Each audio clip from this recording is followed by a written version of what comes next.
Cooking സ്റ്റോറിയിലേക്ക് സ്വാഗതം. നമുക്ക് cooking ചെയ്തുകൊണ്ട് തന്നെ നമുക്ക് കുറച്ച് നടക്കുന്ന സത്യങ്ങളും കാര്യങ്ങളൊക്കെ നമുക്ക് പറയാം. നമുക്ക് എല്ലാവർക്കും കാണും ഒരു കൂട്ടുകാരി. നമ്മൾ എന്ത് ചെയ്താലും അതിൽ കുറ്റം മാത്രം കണ്ടുപിടിച്ച് നിർത്തി. അത് അവരുടെ ജന്മനാ ഉള്ള ഒരു സ്വഭാവമാണ്. അവർക്ക് ബാക്കിയുള്ളവർ നന്നാവുന്നത് അങ്ങോട്ട് ഇഷ്ടപ്പെടുത്തതേ ഇല്ല. നമ്മൾ എന്തെങ്കിലും ഒരു ബ്രാൻഡ്, നമ്മൾ പൊതുവെ ബ്രാൻഡ് ആയിരിക്കത്തില്ല, ബട്ട് നമ്മൾ എപ്പോഴും ഒരു ബ്രാൻഡൊക്കെ യൂസ് ചെയ്തെന്ന് പറഞ്ഞു കഴിഞ്ഞാൽ പറയും, ഓ എന്തുവാ ഈ ബ്രാൻഡാണോ ഇടുന്നത്, നിനക്ക് എവിടെ നിന്ന് കിട്ടിയതോ, ആരെങ്കിലും തന്നെയാണോ എന്നല്ല. നമുക്ക് ബ്രാൻഡ് മേടിക്കുന്ന പൈസ നമ്മുടെ കാണത്തില്ലേ.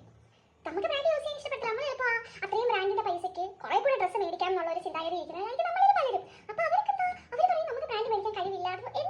എല്ലാത്തിനും നമ്മളെ ഡീമോട്ടിവേറ്റ് ചെയ്യുന്ന ഒരുപക്ഷം ഒരു ഫുൾ ഒരു മൈൻഡ് സെറ്റ് ആയിട്ട് നമ്മൾ ഡീമോട്ടിവേറ്റ് ചെയ്തുകൊണ്ടേ ഇരിക്കുന്നത്. നമ്മൾ നല്ല ഡ്രസ്സ് ഇട്ട് ആ ഒരു ഓഫീസിലോ അല്ലെങ്കിൽ ആ ഒരു കോളേജിലോ നമ്മൾ എല്ലാവരും പറയും, ഓ നല്ല ഭംഗിയുണ്ട് കാണാമെന്ന് പറയുമ്പോൾ ഈ ഒരൊറ്റ കുട്ടിയെ നമ്മളോട് പറയും, ഈ ഇത് അടിയിട്ടോണ്ട് വന്നേക്കുന്നത് നിനക്ക് സെൻസ് ഇല്ലേ. അതെ, എനിക്ക് സെൻസ് ഇല്ല, സെൻസിറ്റിവിറ്റി ഇല്ല എന്ന് തന്നെ കൂട്ടിക്കോ. അപ്പോഴത്തേക്ക് ചോദിക്കും, നിനക്ക് സെൻസ് ഇല്ലേ, ഈ എന്ത് വായിട്ടോണ്ട് വന്നിട്ട് ഇതിലൂടെ ഇത് ചേരത്തില്ല, ഇതിലൂടെ അത് ചേരത്തില്ല എന്നൊക്കെ പറഞ്ഞ് നമ്മളെ നമുക്കുള്ള കോൺഫിഡൻസ് കൂടെ കഴിച്ച് ഇവരങ്ങ് കളയും.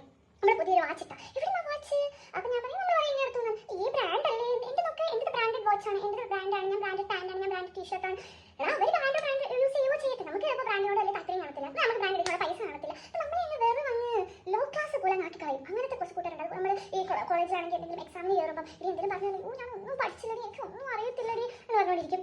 നമ്മൾ പ്രൊജക്ട് എന്തെങ്കിലും വെക്കാൻ പോയാൽ പറയും, എനിക്കൂടെ ചെയ്തു പറഞ്ഞാൽ എനിക്ക് ഒന്നും അറിയത്തില്ലടി, അങ്ങനെ പറയും. അങ്ങനെ നമ്മളെ ഇതാക്കും. നമ്മളെന്നെ കരയുമ്പോൾ, അയ്യോ എന്താടി കരയുന്നത്, ഓ സാരില്ല പോട്ട്, അങ്ങനെയൊക്കെയാ ജീവിതമാകുമ്പോൾ, അങ്ങനെയൊക്കെയാ എന്നൊക്കെ വന്ന് പറയുകയും ചെയ്യും. അപ്പുറത്ത് മറിയുന്ന ഹായ് എന്ന് പറഞ്ഞു ചിരിക്കുന്നവരായിരിക്കും ആ ഒരു കൂട്ടർ. നമുക്ക് എല്ലാവർക്കും കാണും.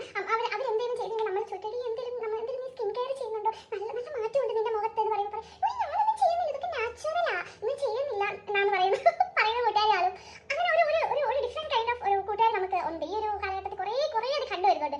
അവരെന്ത് ചെയ്താലും ചെയ്യില്ല. നമ്മൾ എന്തെങ്കിലും സ്കിൻ കെയർ ചെയ്താൽ പറയും, ഇതൊന്നും ചെയ്യില്ലല്ലോ, ഒത്തിരി ബ്രാൻഡ് ആയിട്ടൊന്നും കൊള്ളത്തില്ല. നല്ലൊരു ഫോട്ടോ ഇട്ടാൽ പറയും, ഈ ഡിലീറ്റ് ചെയ്ത ആ ഫോട്ടോ, ഞാൻ നമുക്ക് അതിൽ കൂടുതൽ കിട്ടിയാലോ, ഡിലീറ്റ് ചെയ്ത ആ ഫോട്ടോ, അത് കൊള്ളത്തില്ല, ഇത് കൊള്ളത്തില്ല. നമ്മൾ എന്ത് ചെയ്താൽ നമുക്ക് നമ്മുടെ ജെന്യൂൻ ആയിട്ടുള്ള ഫ്രണ്ട്സ് തുറന്ന് പറയണം, ശരിയാണ്. പക്ഷേ എപ്പോഴും നമ്മൾ ഡിമോട്ടിവേറ്റ് ചെയ്യുമ്പോൾ നിങ്ങൾ ആയിരിക്കണം, ദാറ്റ്സ് നോട്ട് റിയൽ ഫ്രണ്ട്സ്, അത് ഫേക്ക് ഫ്രണ്ട്സ് ആണ്. നമ്മുടെ റിയൽ ഫ്രണ്ട്സ് നമ്മൾ നല്ലതാണെന്ന് പറയും, ചീത്തയാണെന്ന് പറയും. ഈ ഒരു ഭൂരിഭാഗം ഫ്രണ്ട്സ് എന്ന് പറയുന്നത് നമ്മൾ എന്ത് ചെയ്താലും കുറ്റമായിരിക്കും. അവരുടെ കുറ്റം ഒരു ചെറിയ ഇതിൽ കുറ്റം കണ്ടുപിടിക്കും. ഒരു സിമ്പിൾ കാര്യത്തിൽ വരെ അവർക്ക് കുറ്റമില്ല. നമ്മൾ ചെരുപ്പ് മേടിച്ച് കഴിഞ്ഞാൽ, ഈ കളർ കൊള്ളത്തിൽ എന്ത് കളർ ഇട്ടിരിക്കുന്നത്, ഈ ഒരുപാട് പച്ച കളർ, എന്താ പച്ച ഇട്ടാൽ എൻ്റെ ചെരുപ്പ് കാലം കിടക്കത്തില്ലേ. അല്ല, എനിക്കറിയുന്ന ഒരു ക്വസ്റ്റ്യാണ്, പച്ച ആയ ചെരുപ്പ് കാലം കിടക്കത്തില്ല. എനിക്കിഷ്ടം ചിലപ്പോൾ പച്ചയായിരിക്കും, അപ്പം ഞാൻ പച്ച ഇടുന്നു. അതിൽ അവർക്ക് എന്താണ് കുറ്റം. ഇങ്ങനെ നമ്മളെ വെറുതെ അങ്ങ് ഡീമോട്ടിവേറ്റ് ചെയ്ത് ഗൈസ്, അവരിൽ നിന്നൊക്കെ നിങ്ങൾ മാറി നിൽക്കുക. പക്ഷേ നമുക്ക് ചിലവരുണ്ട് നമുക്ക് തിരിച്ച് പറയാനൊന്നും കാണില്ല. കാരണം നമുക്ക് മൈൻഡിൽ നിന്നൊരു ജെനുവിൻ ഫ്രണ്ട്ഷിപ്പ് ആയിരിക്കും വരുന്നത്. അത്